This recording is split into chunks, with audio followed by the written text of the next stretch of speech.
যে আগে মনে করেন যে 20টা নিত, হ্যাঁ নেই এখন 10টা। আগে বেচতাম মনে করেন যে 20,000, এখন মনে করেন যে 5,000 6,000। চাহিদা অনুযায়ী আসছে, ঠিক আছে, আসলে তো আপনার মনে হয় টাকায় তো আর খাবার দেওয়া যায় না। আমার আগে মনে করেন যে 15,000 ডিমান্ডতাম, এখন মনে হয় যে 8,000 10,000 ডিমান্ডই। এরপরে আর আগে যে পরিমাণ চলতো এখন তার ওই পরিমাণ চলে না। দামের গতি কি, আগে মনে হয় যে মুখে 5,000 5,000 নিত, তো এখন নেয় 2 আলি 1 আলি। আসলে বাড়ার কারণটা আমরা বলতে পারবো না। আমরা তো মনে হয় যে ঢাকা থেকে ডিম আনি।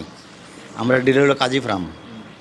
ওনারা রেট করে, একটা সকালে রেট করে, ওই রেট অনুযায়ী আমরা মাল আনি আর কি। আসলে ডিমটা কিশোরগঞ্জের ডিমটা বেশি রাখা যায় না, সপ্তাহখানেক। আর আমরা কাজের যে ডিমটা আনি এটা 30 দিন পর্যন্ত রাখা যায়। প্রতি পিসে আপনার 2 টাকা করে বেড়ে গেছে। 600 টাকার ডিম এখন বর্তমানে 800, 850, 900 টাকাও কেনা লাগে। বুঝলেন, ডিম তো ভালো ডিম দেওয়া লাগে, তো খারাপ ডিম তো আর দেওয়া যাবে না। প্রোডাক্ট তো ভালো হইলে তো মানুষ খাবে, প্রোডাক্ট খারাপ হইলে তো মানুষ খাবে না, খাবে। এই জন্য ভালো জিনিস চেষ্টা করি, ভালো জিনিসই দেওয়ার জন্য 2 টাকা বেশি হইল। কিন্তু এইটা ভালো করতে গিয়া আমাদের উপরে তো এটি প্রেশার, আমরা তো কিছু পাই না খুঁজিয়ে। মাস শেষে হিসাব করে দেখা যাচ্ছে মাইনাস। আমরা আজ 3 বছর 4 বছর যাবৎ আমরা যে বেতন পাচ্ছি, একটা টাকাও এই 4 বছর পাচ্ছে না, সেই আগের বেতনেই আছি। মহাজনের দেখাইতে পারি না হিসাব, মহাজন আমাদের কোত্থেকে দিবে? দেবে তাদের প্রফিট দেখাই দিলে না আমাদের থেকে দিবে।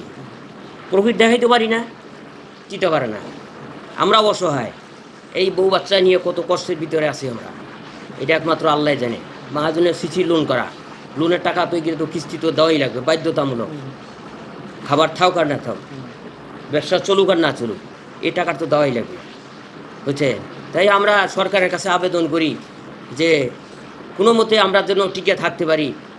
আমাদের ব্যবসা প্রতিষ্ঠান, এই যে এতগুলো শ্রমিক নিয়ে আমরা আছি, একটা ফ্যামিলি যেন 5 জন ফ্যামিলি আছে। হ্যাঁ, সুদমুক্ত ঋণ যদি আমাদের কিছু সহযোগিতা করতো তো আমরা বাঁচতাম এবং আমার মহাজনও বাঁচত। এটি আমরা কামনা করি আর কি। আজকে দেখা গেছে যে 700 টাকা কিনছি, কালকে দেখা গেছে কি 100 টাকা বাড়িয়ে গেছে, বুঝতে পারছে। এই হলো সমস্যা, কিন্তু কমতি নাই, বাড়তি ছাড়া কমতি নেই, এই হলো অবস্থা। আগে তো রয়েছে ভাই 8 টাকা পিস, এখন 12 টাকা পিস।